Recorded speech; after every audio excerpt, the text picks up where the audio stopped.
পঞ্চায়েত যুদ্ধে প্রথম রাউন্ডে জয়ী রাজ্য নির্বাচন কমিশন। সিঙ্গল বেঞ্চে হারের পর এবার ডিভিশন বেঞ্চের দ্বারস্থ হচ্ছে রাজ্য সরকার। কিন্তু সরকারের এই পদক্ষেপ ঘিরে রাজনৈতিক মহলে প্রশ্ন উঠছে।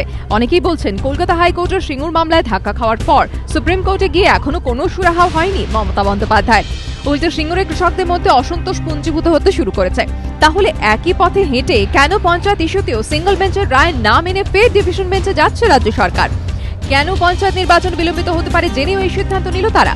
সরকারের এই সিদ্ধান্তের নেপথ্যে মমতা বন্দ্যোপাধ্যায়ের রাজনৈতিক বাধ্যবাধকতাকেই মূল কারণ বলে মনে করছেন বিশেষজ্ঞরা। বিরোধীদের দাবি, সারদা কেলেঙ্কারির পর যে রাজনৈতিক আবহ তৈরি হয়েছে তাতে এখনই পঞ্চায়েত ভোট হলে সমস্যায় পড়বে তৃণমূল, তাই ভোটে যেতে চাইছে না তারা। আমি বলছি, this is essentially a political decision taken by the Trinamool Congress যে পঞ্চায়েত নির্বাচন এখন করা হবে না, এবং পঞ্চায়েত নির্বাচন ওরা লোকসভা নির্বাচনের আগে করবে না। আপনি বুঝে নিন, ডিভিশন বেঞ্চে যাচ্ছে তো, এরপরে ডিভিশন বেঞ্চের রায় যদি ওদের বিরুদ্ধে যায় ওরা সুপ্রিম কোর্টে যাবে। ওদের অবস্থা লোকসভা নির্বাচনের আগে পঞ্চায়েত নির্বাচনের রেজাল্ট আশানুরূপ হবে না, এরকম একটা অবস্থার মুখোমুখি হওয়ার সাহস মমতা ব্যানার্জির নেই। যদিও মুখ্যমন্ত্রী বলছেন সঠিক সময় ভোট হবে। সিপিএম গেছে কোর্টে, কংগ্রেস গেছে কোর্টে, বিজেপি গেছে কোর্টে, আমরা যেতে চেয়েছিলাম ভোটে। মনে রাখবেন, পঞ্চায়েতের কাজে কোনো বাধা আমরা সৃষ্টি করব না। পঞ্চায়েত নির্বাচন ঠিক সময়ে, সঠিক সময় আমরা করব।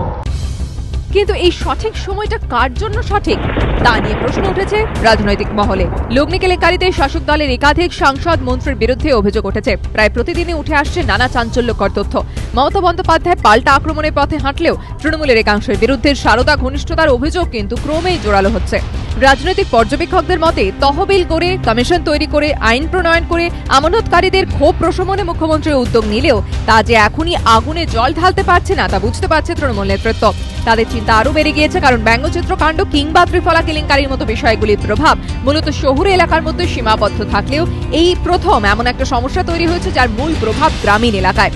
সারদা কাণ্ডে ক্ষতিগ্রস্ত কয়েক কোটি গ্রামীণ মানুষ, যাদের সিংহভাগই তৃণমূলের কর্মী কিংবা সমর্থক, আর তাতেই তৃণমূল নেতৃত্ব প্রমাদ গুনেছে বলে মত রাজনৈতিক মহলের। কারণ পেটে টান পড়লে দলীয় আনুগত্য কাজে আসে না। সিঙ্গুর কাণ্ডের পর জমিতে হাত পড়ার আশঙ্কায় বাংলা জুড়ে গ্রামীণ ভোটারদের বড় অংশ সিপিএম এর থেকে মুখ ফিরিয়ে নিয়েছিল। একইভাবে সারদা কাণ্ডে সর্বস্ব হারানো মানুষগুলোর রাগও তাদের ওপর পড়তে পারে, এই আশঙ্কা এখন তৃণমূল নেতৃত্বের মনে কাজ করছে বলে মত রাজনৈতিক মহলের। তারা বুঝতে পারছে এখনই পঞ্চায়েত ভোট হলে ফল বেগতিক হতে পারে। তাই সারদা কাণ্ডের রেশ মানুষের মন থেকে কিছুটা ফিকে হয়ে যাওয়ার জন্য অপেক্ষা করতে চাইছে তারা। সম্ভবত সেজন্যই পঞ্চায়েত ভোট পিছিয়ে দিতে সিঙ্গল বেঞ্চের রায়ের বিরুদ্ধে রাজ্য সরকার ডিভিশন বেঞ্চে যাচ্ছে বলেই মত রাজনৈতিক পর্যবেক্ষকদের। এবিপি আনন্দ।